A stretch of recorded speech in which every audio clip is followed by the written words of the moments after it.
Hi folks, Dave, the Honest Audiophile. This is Opie. And these are the Hifi P1 Plus. And these are my honest audiophile impressions.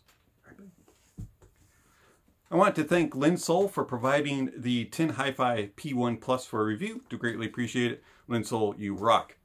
So the Hifi P1 Plus, this is the successor to the P1, and I did a review of that. Check out the link down below for that review. The P1 Plus is also a planar IEM, kind of rare, but they are starting to pop up here and there in the IEM world. The P1 Plus has a 10mm planar, they're 22 ohms of impedance, and 108 decibels of sensitivity. Pretty standard unboxing experience. Take off the sleeve and pop the lid. On the inside, you'll have your IEMs up here in a little carrying case and some accessories. Carrying case is actually rather nice. It says Hifi on it. Closes very nicely. Isn't going to flop open. Get a little area to hold the paperwork. On the inside, you're going to get some tips. You're going to get a bag of gray foam tips. And you're also going to get 2 sets of silicone tips, a black one and then a white with red. You get small, medium, and large, and bold. I find that the tips didn't really work for me. The foams helped to hold the P1 Plus in place, but they muffled the sound and it just didn't sound proper. And then the silicones, they were too soft and just didn't hold the P1 Plus at all in my ears. So I had to find a tip that worked with me. After trying all sorts of different tips, I settled on the CTM Flexi tip, and I will put a link down below. All right, so the IEMs themselves, very much like the originals. You got a golf club build, a decent angle on it. They're not that big, and for the most part, they're fairly comfy. I find that the cable is very nice. It does a good job of controlling onto ear hooks, and it's nice and light and stays out of the way. The only real problem that I had is when they go into ears,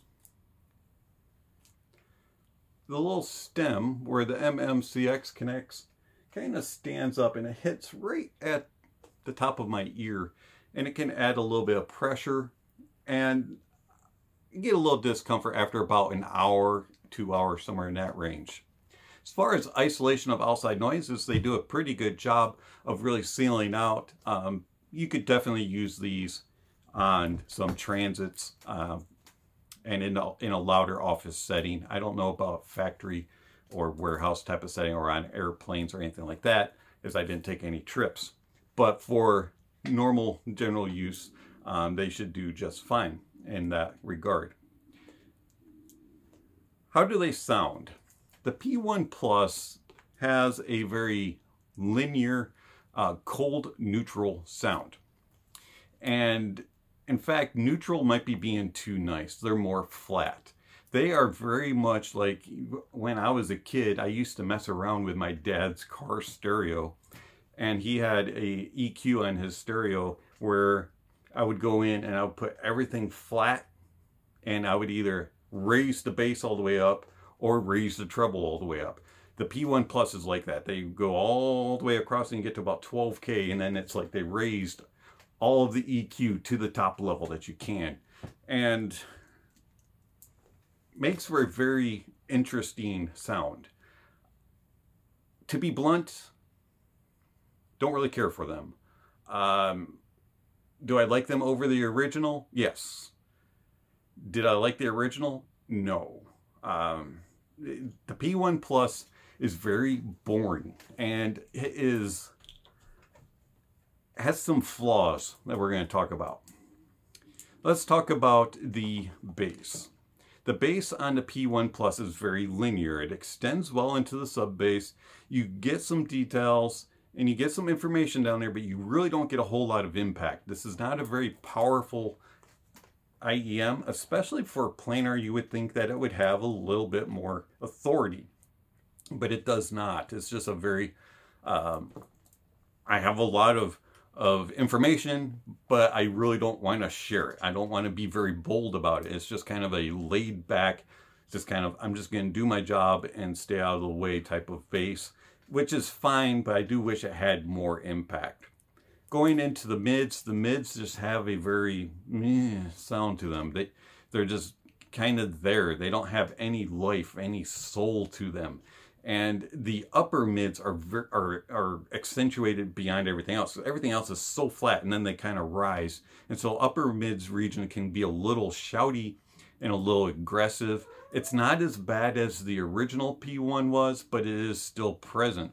And then going into the treble, you kind of stay even in the treble with the upper mids for the most part, and then you get to about 12K and it's just shot straight up. Everything is just accentuated beyond way too much, and it's just way too elevated, and it just brings in harshness and sibilance and sharpness, and all the bad words that are associated with treble are on the P1 Plus, and it's just too much. And I just find that it's not very well controlled, and it's okay. Is it an improvement over the original? Yes, but it's not much, and in my opinion, this is just not the greatest IEM. Now, these are okay to listen to. I can actually tolerate them, but I'm not like loving them, and I'm not overwhelmed with them with like, wow, these things are great. Soundstage wise is average at best. It's not the widest. It's not narrow, but it's not really that big of a stage. Depth and layering is okay. It does an alright job with separation of instruments. And it's an okay sounding IEM. It's not anything special. It's better than the original. Technicalities is where it really struggles. Tone and timbre, these are not accurate. These are not natural, and they really struggle to differentiate between instruments. They also really struggle to differentiate between whether something is an acoustic instrument or if it's electronic or a hybrid. You just can't tell the differences between instruments, and it really struggles with instrumentation, and tone and timbre is just it's just off. It's almost offensive, like how bad it is, especially when you listen to it and your kind of ears get used to listening to the P1 Plus, and then you go and you listen to another IEM that has really good tone and timbre, and then you're like, whoa, I hear it now. Another thing that this really struggles with is detail retrieval and resolution. These are not the best detail retrieval IEMs. They're about average, and actually I think they're underperforming for the price tag of $170. They're just kind of like, sound like all the other IEMs that are in about the $100 price point for me when it comes to detail retrieval. They just don't impress me that way. And then resolution also is, these are, they underperform for the price tag in that too. I just don't find them to be a very technical IEM, and they just don't please me. Now, I know people are going to say you're not powering them properly. You're not using good gear with them. You have to use good musical sources. You have to use good musical files. You have to bring out the best. The P1 Plus loves the best. I did. I used them on the GSX Mini. I used them on my Tech Liberty DAC. I used them on the Drop 1 Linear. I used them excuse me, on the Tor Audio Roger. And I used them on all sorts of gear, and I've tried them from anything from an MP3 to an MQA music file, and they didn't wow me. The P1 Plus just lacks life. It's just soulless, and it just lacks technical ability. This thing is just a mediocre, average at best planar IEM. If you want an IEM that is planar, that is better than the P1 Plus, and that will wow you and just sound tremendously good, get the 7 Hertz Timeless. The 7 Hertz Timeless beats the P1 Plus hands down. No questions asked. The 7 Hertz Timeless is better in everything. It sounds natural, it has tone and timbre, has a accurate soundstage, does good with depth and layering, does good with imaging, does excellent with pinpoint accuracy, and also does really good with bass impact and mids. It just sounds alive. It just sounds realistic and true. P1 Plus, I can live with you. I can live with you, but I'm going to be bored stiff, and I'm not going to enjoy my music, and I just can't trust you to be accurate. I'm sorry.